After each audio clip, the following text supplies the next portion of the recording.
ધર્મલોકમાં આપ સૌનું ફરીથી હૃદયપૂર્વક સ્વાગત છે। આ ખાસ વિડિયો તુલા રાશિના જાતકો માટે છે। જો તમે આજે મહેનત કરવાનું ટાળી રહ્યા હોવ અને એમ વિચારતા હોવ કે કાલે જોઈ લઈશું, તો એક વાત જીવનમાં કાયમ યાદ રાખજો કે આવનારો ઉત્તમ સમય અને સફળતા માત્ર ને માત્ર આજના પરિશ્રમથી જ ઘડાય છે। જીવનમાં બે બાબતો અત્યંત મહત્વની છે। એક, તમારું સાતત્ય એટલે કે સતત પ્રયત્નશીલ રહેવું, અને બીજું, તમારું અસ્તિત્વ ધરાવતું અનુશાસન। જે વ્યક્તિ અટક્યા વગર શિસ્તબદ્ધ રીતે પોતાના લક્ષ્ય તરફ આગળ વધતી રહે છે, તેને સફળતા ચોક્કસ મળે છે। હાલના સમયમાં એક ખગોળીય ઘટનાને લઈને ચારે બાજુ બહુ જ ચર્ચાઓ થઈ રહી છે કે મોટા ગ્રહ વક્રી થઈ રહ્યા છે। સામાન્ય રીતે વક્રી થવું એટલે કે પોતાની જમીની ગતિમાં ફેરફાર થવો। જ્યારે કોઈ મુખ્ય ગ્રહ માર્ગીમાંથી વક્રી થાય છે, ત્યારે લોકોમાં એક અજાણ્યો ભય અને ભ્રમ ઊભો થઈ જાય છે, જાણે કોઈ બહુ મોટી નકારાત્મક આફત આવી પડી હોય। પરંતુ વાસ્તવિકતા સાવ અલગ છે। આ કોઈ ડરવાની વાત નથી, કારણ કે દરેક વર્ષે આ પરિભ્રમણ ચોક્કસ સમયગાળા માટે થાય જ છે। તમે 18 વર્ષના હોવ, 25 વર્ષના હોવ કે 40 વર્ષના, આ ભ્રમણ દર વર્ષે લગભગ 135મી 148 દિવસ માટે કુદરતી નિયમ મુજબ થાય જ છે। આ વર્ષે પણ 27 જુલાઈથી 11 ડિસેમ્બર સુધી, એટલે કે આશરે 138 દિવસ માટે આ ખાસ સ્થિતિ સર્જાઈ રહી છે। તુલા રાશિના જાતકો માટે આ સ્થિતિ તમારા છઠ્ઠા ભાવમાં નિર્માણ થઈ રહી છે। ઘણા લોકો એવું માને છે કે છઠ્ઠો ભાવ પડકારોનો છે, પરંતુ જ્યારે અહીં ગ્રહ વક્રી થાય છે, ત્યારે તે ભૂતકાળના બાકી રહી ગયેલા કામોને પૂર્ણ કરવાની અને જૂની સમસ્યાઓમાંથી ઉકેલ લાવવાની એક અદ્ભુત તક આપે છે। તમારી રાશિ પર આ ભ્રમણની ઊંડી અને સકારાત્મક અસર જોવા મળશે। છઠ્ઠો ભાવ એ મુખ્યત્વે દેવું, બીમારી, વિરોધીઓ, સ્પર્ધા અને કોર્ટ કચેરીના મામલાઓ સાથે જોડાયેલો છે। જો પાછલા 6-7 મહિનાથી તમે એવું અનુભવી રહ્યા હતા કે તમારા પર વિરોધીઓ કે સ્પર્ધકો કોલ્ડ થઈ રહ્યા છે, અથવા તમને કોઈ બાબતે દબાવવાનો પ્રયત્ન થઈ રહ્યો છે, તો હવે ચિંતા કરવાની જરૂર નથી। આ 138 દિવસો દરમિયાન એક એવો સમય આવી રહ્યો છે જ્યાં તમારા વિરોધીઓ આપોઆપ શાંત થઈ જશે અને તમારો વિજય થશે। જે તુલા રાશિના લોકો લાંબા સમયથી કોઈ કાનૂની ગૂંચવણ કે કોર્ટ કચેરીના કેસમાં અટવાયેલા હતા અને બહાર નીકળવાનો માર્ગ શોધતા હતા, તેમના માટે આ સમયગાળો મુક્તિનો માર્ગ ખોલી આપશે। જો તમે સાચા મનથી પ્રયત્ન કરશો, તો વર્ષો જૂની સમસ્યાઓમાંથી બહાર નીકળી શકશો।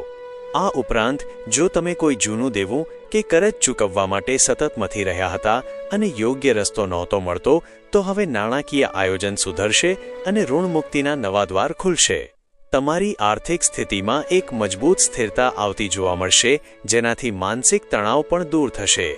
આ સિવાય જો તમે લાંબા સમયથી એવું વિચારી રહ્યા હતા કે તમારામાં છુપાયેલી પ્રતિભાને બહાર લાવવી છે, કોઈ સ્પર્ધાત્મક પરીક્ષામાં ભાગ લેવો છે અથવા કોઈ નવા ક્ષેત્રમાં જોડાવું છે, તો આ તક તમારા માટે જ છે। તમારા પોતાના કૌશલ્યને ઓળખીને આગળ વધવાનો આ ઉત્તમ સમય છે। આ ગાળા દરમિયાન મુસાફરીના પણ પ્રબળ યોગો બની રહ્યા છે। તમારી રાશિ પરથી એવું સ્પષ્ટ દેખાય છે કે ટૂંકી કે લાંબી યાત્રાઓ, આધ્યાત્મિક પ્રવાસો અથવા તો વિદેશ ગમનના દરવાજા ખુલશે। અગાઉ તમે કદાચ પ્રવાસનું આયોજન કરતા હશો અને કોઈને કોઈ કારણસર તે ટળ્યા કરતું હશે, પરંતુ હવે તમે તે દિશામાં ગંભીરતાથી વિચારશો અને આગળ વધશો। વિદ્યાર્થીઓ માટે આ સમયગાળો ખાસ આશાસ્પદ સાબિત થશે। ખાસ કરીને જે વિદ્યાર્થીઓ ઉચ્ચ અભ્યાસ માટે ઘરથી દૂર કે વિદેશ જવાનું સપનું જોઈ રહ્યા હતા, અથવા જેઓ અત્યારે વિદેશમાં રહીને અભ્યાસ કરી રહ્યા છે, તેમને કોઈ બહુ જ સારા સમાચાર મળી શકે છે। જો અભ્યાસમાં કોઈ અડચણો કે અવરોધો આવી રહ્યા હતા, તો તે હવે ધીમે ધીમે દૂર થશે અને તમારું ધ્યાન ભણતર પર એકાગ્ર થશે। વિદેશી સ્ત્રોતો કે કંપનીઓ સાથે મળીને કામ કરવા માંગતા લોકો માટે પણ આ સમય નવી તકો લઈને આવશે। વ્યવસાય કે નોકરીના અર્થે પણ ઘરથી કે પરિવારથી થોડા સમય માટે દૂર જવું પડે તેવા સંજોગો ઊભા થઈ શકે છે। એનો અર્થ એવો નથી કે દરેક વ્યક્તિએ ઘર છોડી દેવું પડશે, પરંતુ જે લોકો પોતાના ઘરથી દૂર જઈને નવી તકો શોધવા માંગતા હતા, તેમના માટે પરિસ્થિતિઓ અનુકૂળ બનશે। ગહન વિષયો, સંશોધન અને ઊંડા જ્ઞાન તરફ તમારો ઝુકાવ વધશે। તમારા આત્મવિશ્વાસમાં અભૂતપૂર્વ વધારો થશે, જે તમને કાર્યક્ષેત્રમાં નવી ઓળખ અપાવશે।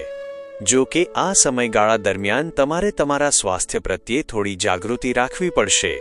પેટને લગતી તકલીફો, જમણા ખભાનો દુખાવો, ગરદન કે પીઠનો દુખાવો, જેમ કે સર્વાઇકલની સમસ્યા તમને થોડી હેરાન કરી શકે છે. ચાલતી વખતે કે ઘરની બહાર નીકળતી વખતે થોડી સાવચેતી રાખવી, જેથી નાની મોટી ઈજા કે લપસી જવાથી બચી શકાય. તમારા ખાનપાનમાં સંયમ રાખવો અને નિયમિત દિનચર્યા પાળવી ખૂબ જ જરૂરી બનશે. જીવનમાં સંતુલન અને સકારાત્મક ઉર્જા જાળવી રાખવા માટે દરરોજ ઓમ શમ શનૈશ્ચરાય નમઃ મંત્રનો 108 વાર જાપ કરવો.